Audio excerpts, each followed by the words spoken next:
What's up guys, welcome back to Joe Tutorial, and in today's video I am going to show you how to create a group chat in Instagram.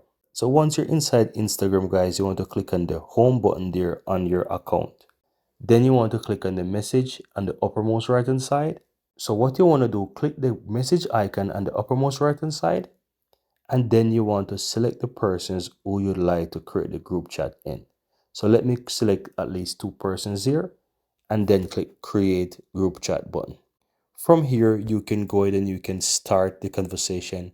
As well, you can name the chat as well, so you can call it whatever you want. I'm gonna call this one test, and that's all there is to it. So all you have to do now is just start with your conversation, and all the persons within the chat will be able to read the message in real time.